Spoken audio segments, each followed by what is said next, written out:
नेहरू जी आपके नाना हो सकते हैं, दादा हो सकते हैं, इस देश के वो पहले प्रधानमंत्री थे और उनके किए हुए कारनामे पर प्रश्न उठाने का मुझे पूरा अधिकार है। आपकी कोई गारंटी नहीं है, आपकी कोई यूएसपी नहीं है, वो इस देश के प्रधानमंत्री हैं। और यदि लम्हों ने खता की, सदियों ने सजा पाई, तो हम जो सजा पा रहे हैं उसके बारे में प्रश्न उठाने का मुझे पूरा अधिकार है। एक किताब है सर जो नेहरू जी ने खुद लिखी और इस समाज को, इस देश को जानने का अधिकार है। उन्होंने लिखा, उनकी किताब है glimpses of world history. Chair पे आना है 4 बजे। और वही कांग्रेस की मानसिकता और विपक्षी पार्टियों की मानसिकता वहीं से निकलती है।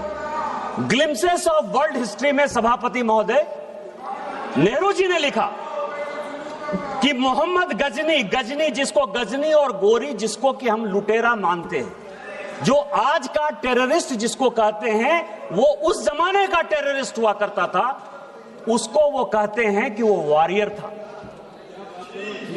उसको वो कहते हैं कि वो केवल अपने अंपायर को एक्सपेंड करने के लिए आया था और उसने हिंदुओं पर कोई जुल्म नहीं किया। ये ग्लिम्पसेस ऑफ वर्ल्ड हिस्ट्री में खुद मिस्टर नेहरू लिखते। और यही आज की मानसिकता है। और दूसरी मानसिकता जिसमें कि नेहरू जी के किए हुए कामों पर ये परिवार क्वेश्चन उठाता है। मैं आपको बताऊं कि पाकिस्तान, जिसको कि माननीय गृह मंत्री जी ने बोला, मैं उसको आगे बढ़ाना चाहता हूं कि आखिर पाकिस्तान क्यों बना। और ये मैं सभी को बताना चाहता हूं कि पाकिस्तान क्यों बना। पाकिस्तान 2 लोगों ने बनवाया, एक का नाम था मिस्टर जिन्ना, दूसरा का नाम था लियाकत अली। जब 1946 में, प्लीज, जब 1946 में लियाकत अली इस देश का कट्टर नागरिक होना चाहता था। लियाकत अली वेस्टर्न उत्तर प्रदेश का था और वो यहीं बैठकर राजनीति करना चाहता था। 1946 में जब संवित सरकार बनी, मिस्टर नेहरू ने और लियाकत ने अपनी आत्मकथा में लिखा है कि नेहरू ने अपनी बहन विजय लक्ष्मी पंडित को 1946 में जब मॉस्को का राजदूत बनाया, उस चीज से लियाकत इतना दुखी हुआ, परिवारवाद से इतना दुखी हुआ कि उसने उसी दिन डिसाइड कर लिया कि जिस दिन भारत का पार्टीशन होगा मैं पाकिस्तान चला जाऊंगा, और पाकिस्तान और हिंदुस्तान का बंटवारा हो गया। वही परिवारवाद आज कांग्रेस को यहां तक ले आई है सर, इस देश को यहां तक ले आई है। अब मैं आपको बता रहा हूं कि हम लोग कश्मीर पर बात करते हैं, 370 पर बात करते हैं। प्लीज प्लीज प्लीज बैठिए, प्लीज बैठिए, प्लीज बी सीटेड, प्लीज माननीय सदस्य बैठिए। मैं प्लीज सुनिए इनको। सर ये कांग्रेसियों की आदत है, ये मुझे बोलने नहीं देते। ज्यादा सुनना पड़ेगा फिर। मैं आपको बताऊं सर, अभी पूरा डेलीगेशन, हम लोग 7 डेलीगेशन गए, संजोग से मैं भी उस डेलीगेशन का पार्ट था। हमने ये कहा सभापति महोदय कि 370 जो है वो विशेष तौर पर ऐसी परिस्थिति में लगाया गया जिसके लिए वो हकदार नहीं था। इसकी कहानी समझिए सर कि आखिर 370 क्यों लगा और ये कश्मीर का प्रॉब्लम क्यों है जिसके कारण कि पूरे देश में लड़ाई है। जब 1942 में भारत छोड़ो आंदोलन हुआ, पूरे देश की जनता भारत छोड़ो आंदोलन कर रही थी। हम अंग्रेजों भारत छोड़ो का आंदोलन कर रहे थे। कश्मीर एक ऐसा जगह था सभापति महोदय कि वहां शेख अब्दुल्ला साहब राजा कश्मीर छोड़ो का आंदोलन चला रहा था। ये ऐसा यदि करेंगे सर तो कभी भी कांग्रेस वाले नहीं बोल पाएंगे। ये जो रनिंग कमेंट्री है ना सर, ये जो वर्षा गायकवाड़ है, अब आप समझिए कि इसको इतना भी नहीं पता है कि लॉबी में कोई चलता है तो हंसी मजाक होता है, न्यूज बनाती है, इतना भी नहीं पता है। आप ये समझे सभापति महोदय, मैं आना चाहता हूं विषय पर कि जब शेख अब्दुल्ला का राजा भारत छोड़ो आंदोलन चल रहा था तो जिन्ना बहुत तेज थे। नाम ले सकते हैं आप, यहाँ बैठी हुई है, नाम लेने में क्या दिक्कत है? हाँ, बोलिए कोई। किसी एक मिनट से Honorable member, please be seated first. Please be seated first. आप बैठिए पहले आपको बैठने बोला है, बैठिए। Please be seated first. Please be seated first. आप बार बार बैठे बैठे टिप्पणी कर रहे हैं मेंबर। बैठे बैठे आप टिप्पणी नहीं कर सकते, आपको अलाउ नहीं किया गया है। Please be seated. Don't talk. Please be seated. Please be seated. Don't talk, please. Please. सभापति महोदय, शेख अब्दुल्ला साहब राजा कश्मीर छोड़ो का आंदोलन चलाए हुए थे और जिन्ना ने उस वक्त राजा का साथ दिया। और जिन्ना ने जब राजा का साथ दिया और जब 1947 में भारत का विभाजन हुआ, उस वक्त राजा को यह लगा कि नेहरू जो है मेरे खिलाफ, नेहरू मुझे किसी तरह से भारत के साथ नहीं रहने देना चाहता है और जिन्ना मेरा समर्थन करता है, लेकिन मैं जिन्ना के साथ नहीं जाऊंगा, नेहरू के ऊपर मुझे विश्वास नहीं है। इस कारण से उन्होंने 2-3 महीना अपने डिसीजन को कि भारत के साथ मिलना है कि नहीं मिलना है, उस तरह से उन्होंने डेफर किया। लेकिन जब उन्होंने फिर एग्रीमेंट साइन किया, वो वही एग्रीमेंट था सभापति महोदय जो 600 राज्यों ने अलग अलग इंस्ट्रूमेंट ऑफ एक्सेशन साइन किया। जब मणिपुर के साथ वही लागू हो गया, जब कच्छ के साथ वही लागू हो गया, जब उत्तर प्रदेश के साथ वही लागू हो गया, तो कश्मीर में कैसी ऐसी बात थी जो आपने उसको धारा 370 दे दिया?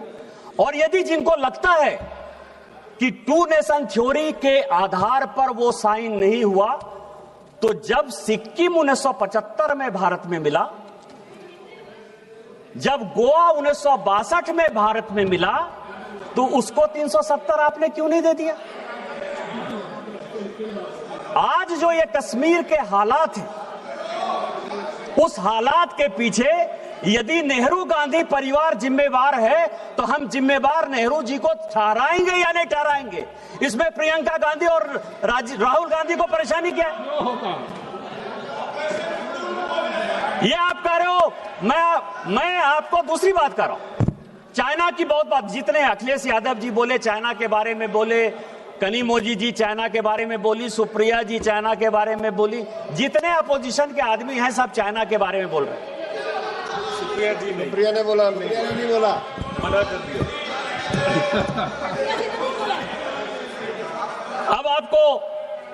अब आपको मैं बताऊं सर, इस देश में क्या क्या हुआ सभापति महोदय। 1985 का एक CIA का डॉक्यूमेंट हमने रिलीज किया, खुद ही ट्वीट किया, और उसने ये कहा कि कांग्रेस पार्टी के 40% सांसद सोवियत रूस के लिए मुखबिरी करते थे, उनसे पैसा लेते थे, उनसे पैसा लेकर चुनाव लड़ते थे। आज तक कांग्रेस के किसी आदमी ने उसके ऊपर डिफेमेशन नहीं किया। 1962 के युद्ध के पहले 1961 में बेलग्रेड सम्मेलन हुआ। मैं आपको बता रहा हूं कि आप लोगों ने कहा कि पड़ोसी देश ने क्या किया।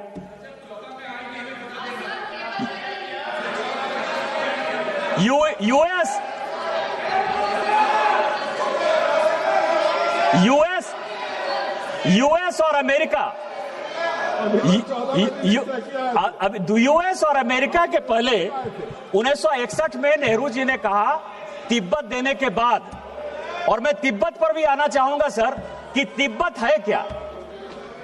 तिब्बत 1886 में भारत का, नेपाल का और तिब्बत का एक समझौता हुआ। आपको पता है कि तिब्बत जो है नेपाल को एक हर्जाना दिया करता था प्रत्येक साल 1954 तक।